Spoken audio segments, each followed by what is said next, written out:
Um grande abraço a todos vocês. Eu sou o Padre César Santos, da Fazenda da Esperança. E eu vivo aqui no México, já estou 9 anos.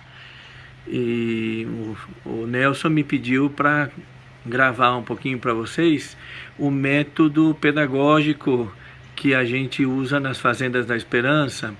No fundo, o método pedagógico também é a nossa espiritualidade e representa aquilo que a gente entende como recuperação.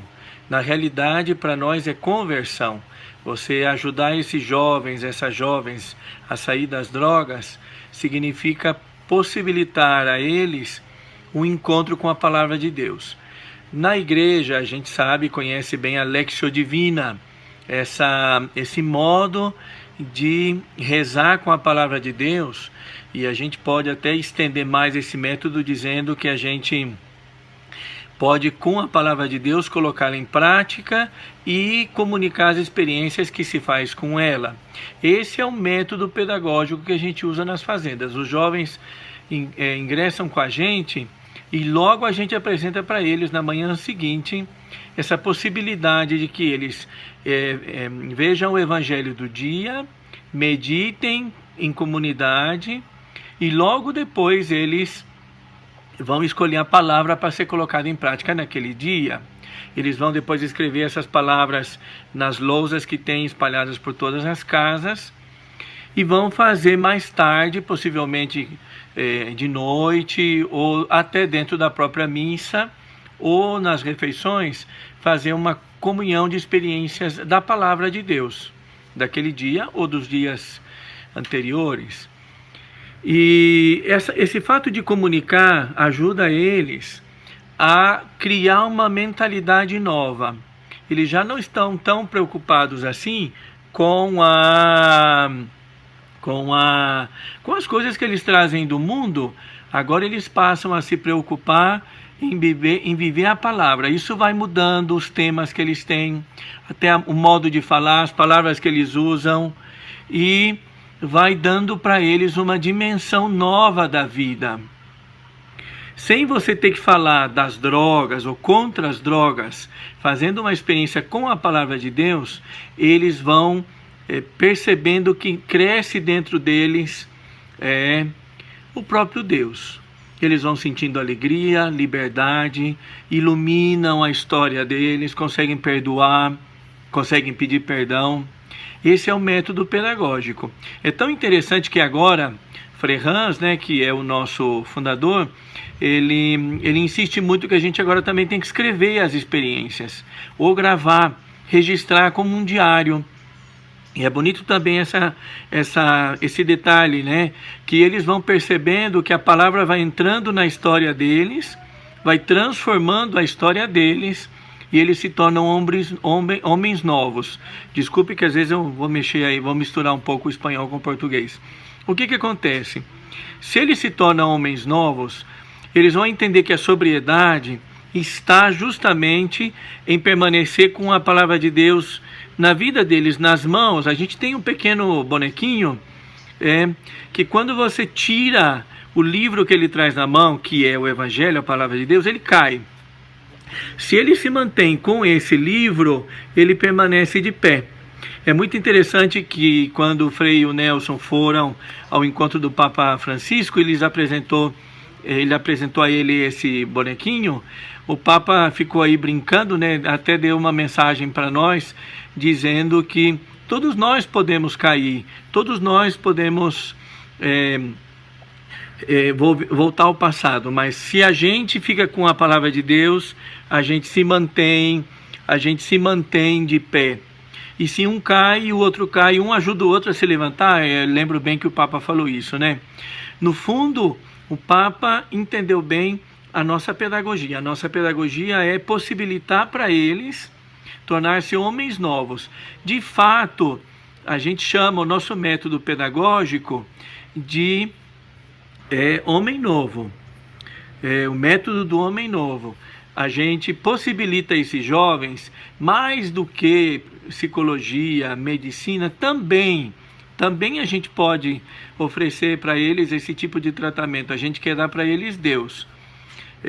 E através dessa linha, dessa Lexio Divina, um pouquinho diferente, né?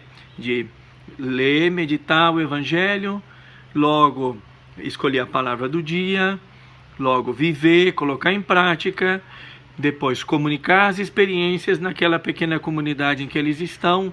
Aqui a gente sempre se organiza por casas, naquela casa, naquele grupo que é a família dele. Logo depois ele compartilha, né, as experiências, e logo depois ele escreve ou grava. Mas o diário é bonito, porque ele sempre vai se dando conta, depois que relê o diário, de que a vida dele foi sendo transformada. Ele vai colocar lá, quando ele escreve a experiência, a frase, o fato e o fruto.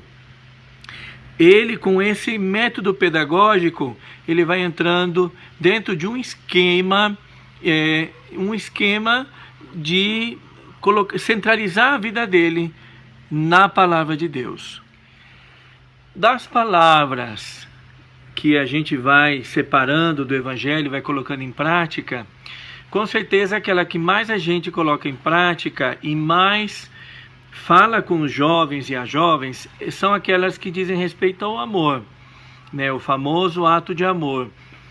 Essa pedagogia do amor que vai entrando na vida deles é algo muito interessante, porque primeiro eles chegam, são amados.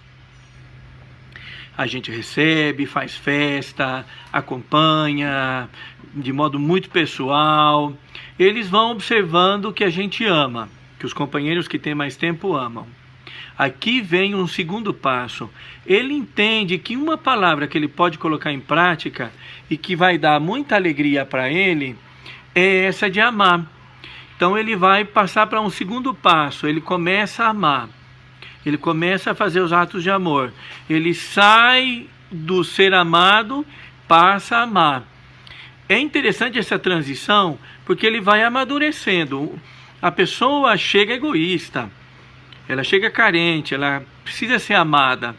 Eu não posso ainda falar muito de Deus sem que ela seja amada. E abra o coração para essa realidade, né? Então, ele primeiro é amado, começa a amar. E amando, ele descobre a alegria de amar. Ele descobre quanta luz vai vir na vida dele, né? É interessante que ele logo entende que amar vai contra o seu próprio eu. Ele tem que renunciar a si mesmo. Vai tendo consequências o amor, até que doa. Fazer atos de amor que doam nele, como Madre Teresa fala, né? Amar até doer. Esse é um aprendizado que vai libertando ele do seu homem velho e vai permitindo que ele se abra a Deus e à igreja. Porque daí, quando ele começa a amar, ele vai entendendo a realidade do pecado na vida dele, pede a confissão, depois ele quer comungar, depois ele quer fazer a crisma, ele volta à igreja. Ele volta à igreja, né? E ele desenvolve uma sensibilidade ao amor, ao outro, que é muito importante na transformação da vida dele. Nesse sentido, então a palavra amar se torna essencial no caminho de recuperação dele.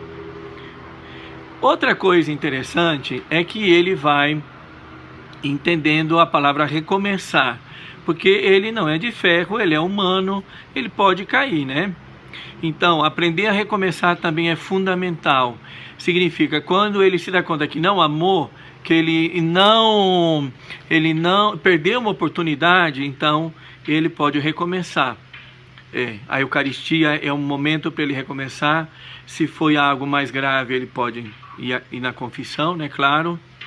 Então veja que a pedagogia que a gente usa no nosso método quer levar ele a desenvolver uma sensibilidade ao amor e ao outro. Porque quando ele pensa no outro, ele se esquece de si e não quer mais usar droga. Essa é a sobriedade, né? É interessante que até o fato da gente viver em comunidade faz ele crescer na consciência de família, de pensar no outro e gerar família. Aqui os instrumentos da espiritualidade coletiva também nos ajudam nesse método, né? De que eles sempre sentem juntos para compartilhar as experiências, um dia compartilha como eles estão, a comunhão de almas, também sentem juntos para se corrigir, também desenvolve esse hábito de conversar com quem tem mais experiência, de se deixar guiar. Muito bem, esse é o método que a gente usa nas fazendas. Existem vários outros detalhes, mas eu penso que assim a gente dá em breves linhas o método do homem novo, que consiste no nosso dia a dia de recuperação com todos esses jovens. Isso também a gente faz nos grupos de Esperança Viva, que são grupos que se reúnem nas paróquias, em todas as cidades. A gente, um pouco desenvolvido para uma reunião de 2, 3 horas. Eu mando um grande abraço para vocês e eu espero que esse ano todos nós possamos viver com mais saúde, né? 2020 foi um pouquinho difícil, mas 2021, se Deus quiser, a gente começa com esperança e vamos estar melhores, se Deus quiser. Um grande abraço. Lupo ed agnello, vedrai insieme sui prati.